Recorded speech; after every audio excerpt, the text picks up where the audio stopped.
Hello students, good morning. देखिए, हमारा जो प्रीवियस लेक्चर था उसमें हमने गैल्वेनिक सेल के बारे में बताया था और बताया था गैल्वेनिक सेल का स्टैंडर्ड कंडीशंस में सेल पोटेंशियल कैसे निकाला जा सकता है। तो हमने बताया था कि E cell equal E cathode minus E anode और E naught cell equal E naught cathode minus E naught anode.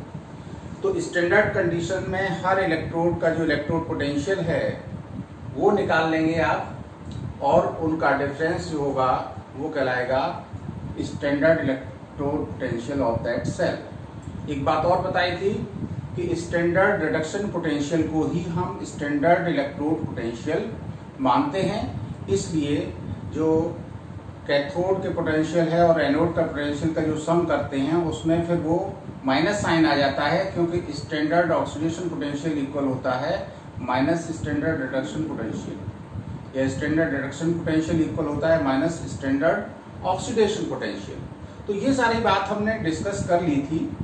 तो आज हम बताएंगे पहले तो सेल पोटेंशियल और ईएमएफ क्या है, फिर हम डिस्कस करेंगे कि अगर मान लीजिए स्टैंडर्ड कंडीशंस पर आपकी सारी चीजें नहीं हैं, मतलब कंसंट्रेशन 1 m नहीं है, 298 केल्विन टेम्परेचर नहीं है, तो इस कंडीशन में किसी भी गैल्वेनिक सेल का सेल पोटेंशियल हम कैसे निकालेंगे।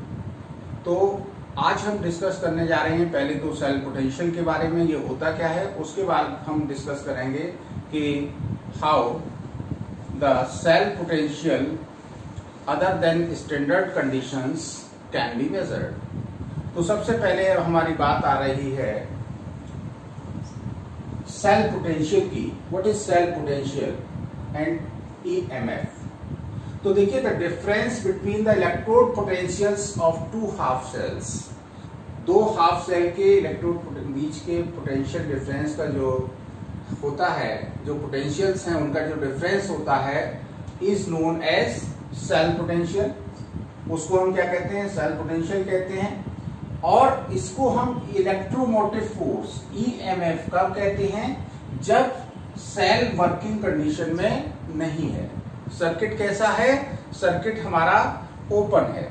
ओपन सर्किट का मतलब कि आपकी खुली हुई है और क्लोज नहीं है। जैसे आपका फैन चलता है तो तब कब चलता है, जब सर्किट आपका क्लोज हो जाता है। जब आप बटन ऑन करते हैं सर्किट क्लोज हो जाता है, उस समय आपका ये फैन चलना शुरू होता है। तो जब सर्किट ओपन है तब उनके बीच के दो इलेक्ट्रोड्स हैं, उनके बीच का जो पोटेंशियल का डिफरेंस है that is called EMF of the cell.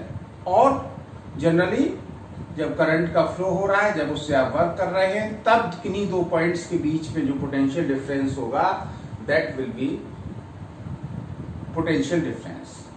तो अब हम देखते हैं कि ये ईएमएफ किन किन फैक्टर्स पर डिपेंड करता है। तो EMF depends upon following factors. पहला मेन फैक्टर तो है नेचर ऑफ इलेक्ट्रोड, कौन सा इलेक्ट्रोड लिया गया है, ठीक है ना। नेचर ऑफ इलेक्ट्रोड या nature of reactant, number 1। Nature of electrode और नेचर ऑफ रिएक्टेंट। पहला फैक्टर हो गया कि रिएक्टेंट की नेचर क्या है, ऑक्सीडाइज होने की नेचर है, रिड्यूस होने की नेचर है, या उसकी ज्यादा ऑक्सीडाइज होने की नेचर है, कम ऑक्सीडाइज होने की नेचर है। तो नेचर ऑफ रिएक्टेंट वो इलेक्ट्रोकेमिकल सीरीज में पता चल जाता है कौन ज्यादा रिएक्टिव है, कौन कम रिएक्टिव है। दूसरी मेन जो आपका फैक्टर है that is the concentration of solution present in two half cells. दो हाफ सेल में जो सॉल्यूशन है उनकी कंसंट्रेशन क्या है। तो दूसरा मेन फैक्टर है concentration of solutions present in two half cells. जो दो हाफ सेल लिए गए हैं उनमें उन्हीं मेटल आयंस के सॉल्यूशन भरे गए हैं तो जो आपके दो हाफ सेल्स हैं उन सेल्स में कंसंट्रेशन क्या है, सॉल्यूशन की कंसंट्रेशन कितनी है, उस पर भी डिपेंड करेगा आपका cell potential. Third, temperature. Temperature is also main factor which influence the cell potential. तो मेन रूप से जो सेल पोटेंशियल है वो इन तीन बातों पे डिपेंड करेगा। तो ये तो बातें नहीं हमारी सेल पोटेंशियल और ईएमएफ के बारे में। अब हम इनको डिटेल में डिफरेंस इनका समझ लेते हैं, तो इसको नोट कर लीजिए। अगला हम जो टॉपिक है वो है difference between EMF and cell potential. अब हम क्या जानना चाह रहे हैं, ईएमएफ और सेल पोटेंशियल के बीच का difference. Difference between EMF and cell potential, EMF and potential difference.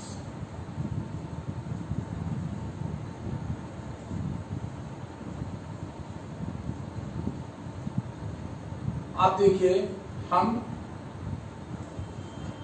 दो इस तरह से भागों में डिवाइड करके इनका कंपैरिजन कर लेंगे। यह सीरियल नंबर ले लें, ईएमएफ और यहां पे है पोटेंशियल डिफरेंस।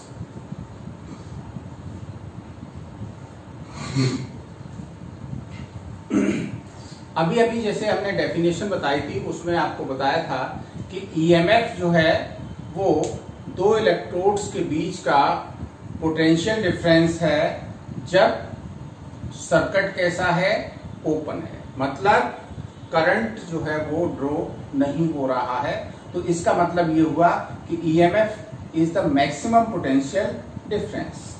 तो लिख लें पहला point, EMF is maximum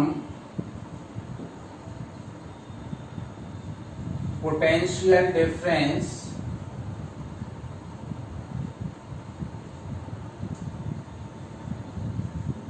between two electrodes when no current, जब कोई भी करंट सर्किट में फ्लो नहीं हो रहा है, when no current is drawn from the cell। इसका मतलब क्या हुआ, that is circuit is open। इसका मतलब क्या है, सर्किट ओपन है, ओपन सर्किट में करंट फ्लो नहीं हो रहा होगा तो वो क्या होगा, मैक्सिमम उसका पोटेंशियल डिफरेंस निकल के आएगा। लेकिन पोटेंशियल डिफरेंस क्या है, ये डिफरेंस है पोटेंशियल्स का किन्हीं दो पॉइंट्स के बीच जब सर्किट कैसा है, क्लोज है ना। इसका मतलब क्या है, जब उससे हम करंट ड्रॉ कर रहे हैं। तो देख लीजिए, potential difference is the difference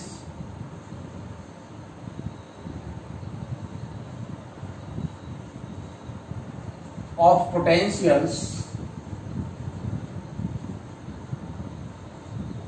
between 2 points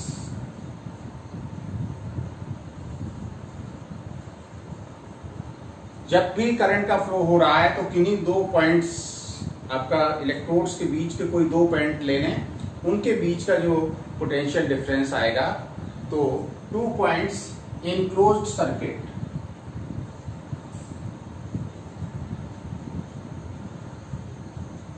that is when current is drawn from the cell. तो ये डिफरेंस है कि जब आपका सर्किट क्लोज है उस समय जो भी पोटेंशियल डिफरेंस आएगा 2 पॉइंट के बीच में, उसको कहेंगे पोटेंशियल डिफरेंस। दूसरी बात यह है कि जो पोटेंशियल डिफरेंस है उस पे सेल रेजिस्टेंस ईएमएफ पे सेल रेजिस्टेंस का कोई इफेक्ट नहीं पड़ता है, जबकि पोटेंशियल डिफरेंस जो है वो रेजिस्टेंस पे डिपेंड करता है। तो इसमें क्या लिख लेंगे, दूसरा point, it is independent of resistance of cell. EMF जो है रेजिस्टेंस, जो सेल का रेजिस्टेंस है या रेजिस्टेंस सर्किट का है, सेल या आप कह सकते हैं circuit,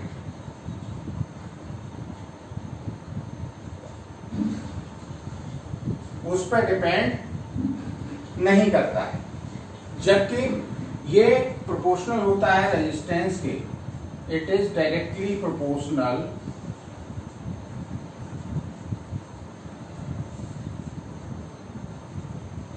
to the resistance of circuit। जितना ज्यादा रेजिस्टेंस सर्किट में होगा पोटेंशियल डिफरेंस उतना कम होता चला जाएगा, क्योंकि करंट फ्लो को वो कम कर देगा, इसलिए पोटेंशियल डिफरेंस भी कम हो जाएगा। दूसरी बात है कि इसका मेजरमेंट कैसे करते हैं। जो आपका पोटेंशियल ईएमएफ है वो पोटेंशियोमेट्रिक मेथड से मेजर करते हैं, जबकि हम इसे सिंपली वोल्टमीटर से मेजर कर सकते हैं। It can be measured by potentiometric method, जबकि ये आपका it can be measured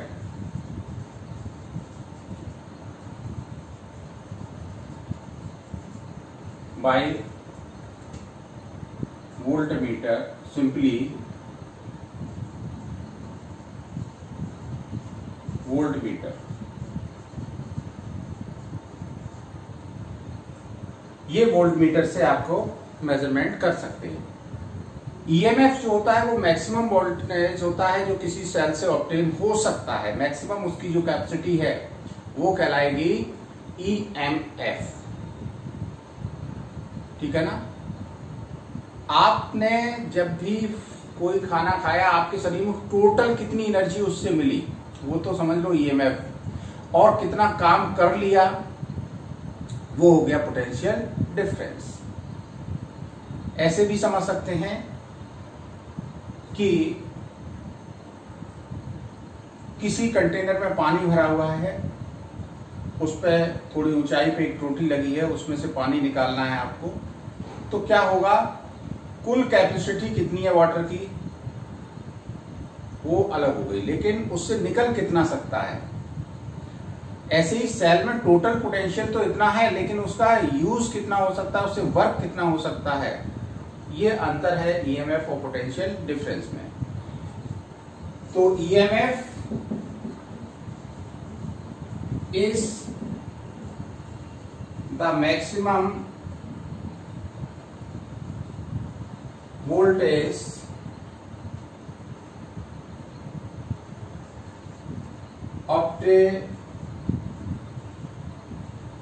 obtainable from cell। ये आपका मैक्सिमम वोल्टेज है जो सेल से ऑब्टेन हो सकता है, लेकिन potential difference is less than maximum voltage of cell. जैसा कि आपको बताया था कि इंटरनल रेजिस्टेंस वगैरह में ये थोड़ा सा कम हो जाएगा। ईएमएफ जो है वो मैक्सिमम वोल्टेज है सेल का, ठीक है ना। ये कॉज है जबकि ये इफेक्ट है। इट इज कॉज,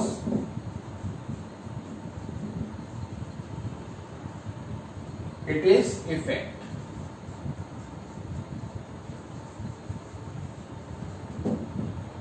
एक और पॉइंट देख सकते हैं, it is denoted by E, it is denoted by we.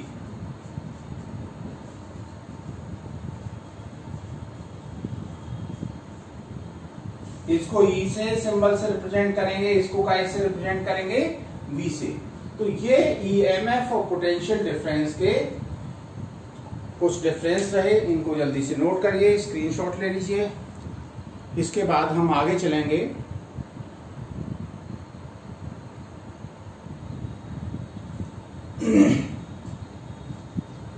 Next topic है हमारा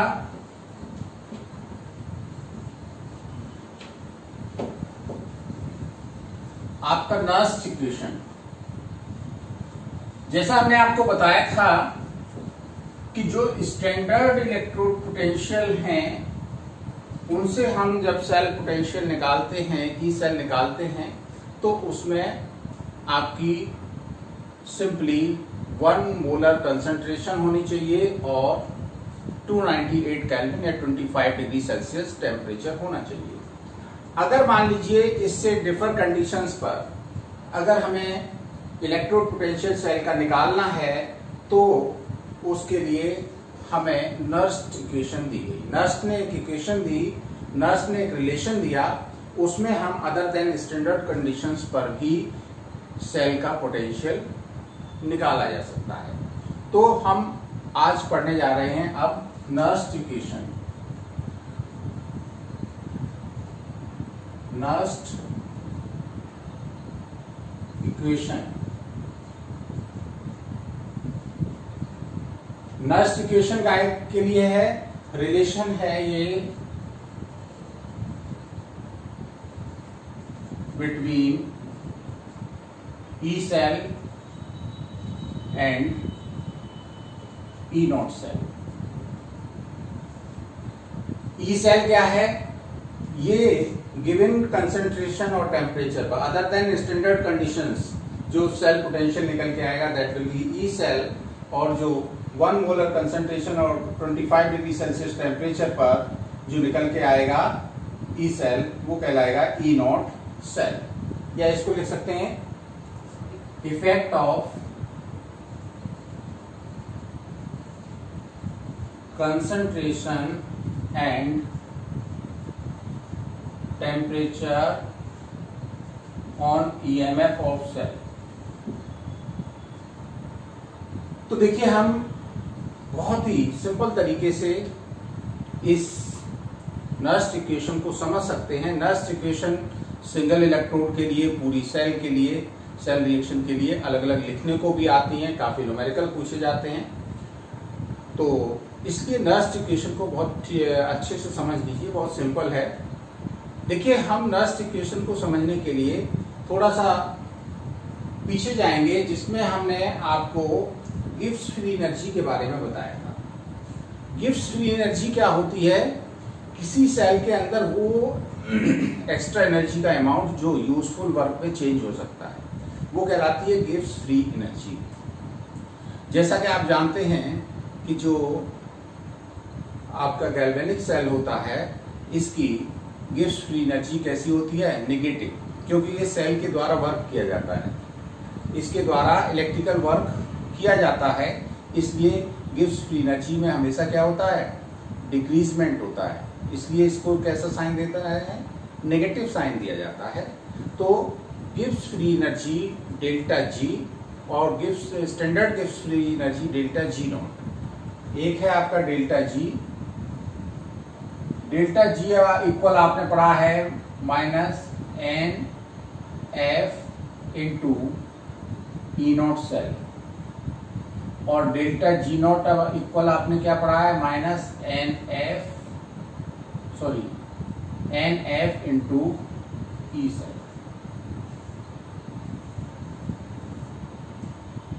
इसका हम यूज करेंगे। तो देखिए मान लीजिए कोई इलेक्ट्रोड रिएक्शन है,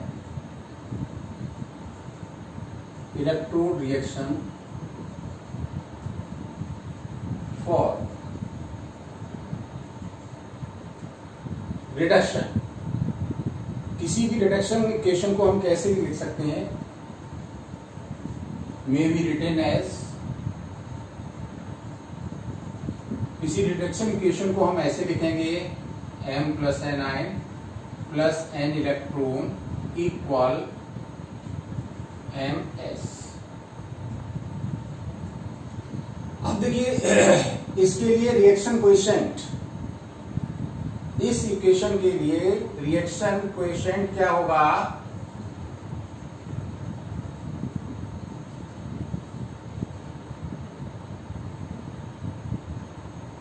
देखिए रिएक्शन कोएफिशिएंट के बारे में हमने आपको बताया था, ये आपने इक्विलिब्रियम में पढ़ा था कि प्रोडक्ट्स की कंसंट्रेशन अपॉन रिएक्टेंट्स की कंसंट्रेशन, प्रोडक्ट्स की कंसंट्रेशन और रिएक्टेंट्स की कंसंट्रेशन का रेशियो रिएक्शन कोएफिशिएंट बोला जाता है, कोएफिशिएंट बोला जाता है। तो रिएक्शन कोएफिशिएंट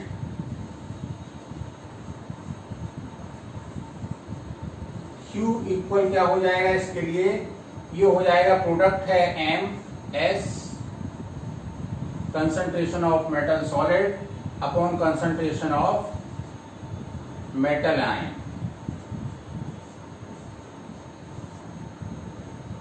देखिए Q और Kc में थोड़ा सा अंतर है। Kc क्या होता है, इक्विलिब्रियम कांस्टेंट होता है, मतलब जब आपकी इक्विलिब्रियम अटेन हो गई है, और अदर देन इक्विलिब्रियम कंडीशन, किसी भी कंडीशन पर जब हम कंसंट्रेशन इनकी प्रोडक्ट्स की और रिएक्टेंट्स की कंसंट्रेशन का जो रेशियो निकालते हैं वो कहलाता है आपका रिएक्शन कोएफिशिएंट। तो रिएक्शन कोएफिशिएंट जो है वो आपका आ गया Q equal ms upon m plus n ion concentration. अब देखिए एक इक्वेशन इक्विलिब्रियम में और पढ़ा था आपने, for a reversible reaction, for a reversible reaction delta G equal delta G not plus 2.303 RT log base 10 Q. This relation was in the first year class chapter chemical equilibrium. Delta G Gibbs free energy है, ये standard Gibbs free energy है, तो Gibbs free energy equal standard Gibbs free energy plus 2.303 RT ln Q। अब देखिए delta G equal कितना है, minus NF into E cell, delta G naught क्या है, minus NF into E naught cell. ये values अगर यहां पुट करते हैं तो क्या हो जाएगा, डेल्टा G की वैल्यू जब हम यहां पे पुट करेंगे तो आ जाएगा minus NF into E cell. देखिए डेल्टा G इक्वल होता है W electrical, electrical work equal क्या हो जाता है, W इलेक्ट्रिकल किसके बराबर होगा, ये होगा minus Q into V। Q equal क्या होता है, Q इक्वल होता है NF, तो माइनस NF इंटू ये V को E मान लें तो माइनस NFE। इस तरह से ये माइनस NFE सेल आता है, तो minus NF E cell equal minus NF E naught cell plus 2.303 RT log Q। अगर हम NF से माइनस NF से डिवाइड करते हैं, इसको डिवाइड किससे करें, डिवाइड बाई माइनस NF, तो क्या हो जाएगा, ई सेल इक्वल आ जाएगा E naught cell plus 2.303 RT upon minus NF log 10 Q। अब देखिए ये माइनस और प्लस साइन क्या हो जाएगा, माइनस हो जाएगा, तो यहां से ये साइन हटा दें, यहां माइनस लगा दें, तो ये आपका एक जनरल फॉर्म आ गया, ई सेल और ई नॉट सेल में रिलेशन की जनरल फॉर्म आ गई। इसे इक्वेशन मान लें आपका ये हो गया इक्वेशन थर्ड। तो ये आपका जनरल नर्स्ट इक्वेशन है। ई और ई नॉट में रिलेशन बता रही है। अगर ई नॉट सेल आप निकाल लें, ई सेल निकाल सकते हैं। अगर आर टी ये तो फिक्स रहते हैं। तो देखिए इनको हम वैल्यूज को अगर और पुट करते हैं, आर इक्वल होता है 8.314 joule kelvin inverse mole inverse, T temperature. जितने भी बोर्ड के क्वेश्चन हैं सारे के सारे 25 डिग्री सेल्सियस पर आपको पूछे जाते हैं। 25 डिग्री सेल्सियस पर ही जेई में क्वेश्चन आते हैं, क्योंकि यही आपका स्टैंडर्ड टेम्परेचर है, इससे डिफर नहीं आते हैं। तो टी आपका 25 डिग्री सेल्सियस और 298 केल्विन हो गया। और फैराडे कांस्टेंट की वैल्यू आपको मालूम है 96,500 कूलम। ये फैराडे कांस्टेंट क्या होता है? The charge carried out by 1 mole electrons is called Faraday constant और 1 फैराडे। और 1 मोल इलेक्ट्रॉन में का चार्ज जब निकाला गया तो 96,486 कूलम के करीब आता है। अप्रोक्सीमेटली हम 96,500 कूलम मान लेते हैं। अगर ये सारी वैल्यूज यहां पुट कर दें तो क्या हो जाएगा? ई सेल इक्वल आ जाएगा E naught cell minus 0.0591 upon n log 10 Q। ये आपकी सिंप्लीफाइड फॉर्म आ गई किसके लिए? Nernst equation. तो यहां n क्या है? n होता है number of electrons involve in valence cell reaction. n क्या है? n है number of electrons involve in balanced cell reaction. तो किसी बैलेंस सेल रिएक्शन में कितने इलेक्ट्रॉन इन्वॉल्व हो रहे हैं वो वैल्यू कहलाती है n। सेल रिएक्शन लिख लें और दोनों सेल रिएक्शन को जब जोड़ते समय जो भी इलेक्ट्रॉन उसमें आते हैं वो कहलाते हैं वैल्यू ऑफ n। ठीक है ना? या बैलेंस रिएक्शन में इंक्रीज इन ऑक्सीडेशन नंबर और डिक्रीज इन ऑक्सीडेशन नंबर वो भी n बोला जाता है। तो इस तरह से आपका ये इक्वेशन और ये इक्वेशन ये जनरल फॉर्म है। ये आपकी वैल्यूज पुट करने के बाद सिंपली हम जो क्वेश्चन है उनमें यूज आप कौन सी इक्वेशन करेंगे? ये। अब देखिए इस इक्वेशन का चाहे तो आप सिंगल इलेक्ट्रोड पे यूज कर लो। जैसे आपका ये सिंगल इलेक्ट्रोड था, ms/m+n आयन आएगा, ms आपका 1 हो जाएगा तो 1/m+n कंसंट्रेशन आ जाएगी। और अगर कोई सेल रिएक्शन दी है तो उसमें रिएक्शन कोएफिशिएंट निकालिए और यहाँ पे रख दीजिए। तो हम सेल रिएक्शन के लिए भी इस जनरलाइज फॉर्म को यूज कर सकते हैं। तो ये आपकी नर्स्ट इक्वेशन बहुत ही सिंपल थी। कोई आपकी जनरल रिएक्शन थी, उसके लिए रिएक्शन कोएफिशिएंट कैसे निकालते हैं? रिएक्शन कोएफिशिएंट होता है प्रोडक्ट्स की कंसंट्रेशन अपॉन रिएक्टेंट्स की कंसंट्रेशन। यहाँ पे ms कितना होगा आपको मालूम होना चाहिए। सॉलिड में जो कंसंट्रेशन है वो कितनी मानी जाती है? यूनिटी मानी जाती है। तो जब भी आप रिएक्शन कोएफिशिएंट लिखेंगे तो जितने भी आपके सब्सटेंसेस सॉलिड स्टेट में होंगे उनको हम यूनिटी रख के कोएफिशिएंट निकालेंगे। तो इस तरह से कोई भी सिंगल हाफ इक्वेशन दी है उसके लिए रिएक्शन कोएफिशिएंट निकाल सकते हैं, या आपकी पूरी सेल रिएक्शन दी है तो उसके लिए भी रिएक्शन कोएफिशिएंट निकाल सकते हैं। उसके बाद एक रिलेशन ये था delta G = G0 + 2.303 RT log cube. इसमें डेल्टा G और G0 की वैल्यू ये होती है, वो आपने पुट कर दी। तो ये एक जनरल इक्वेशन निकल आई।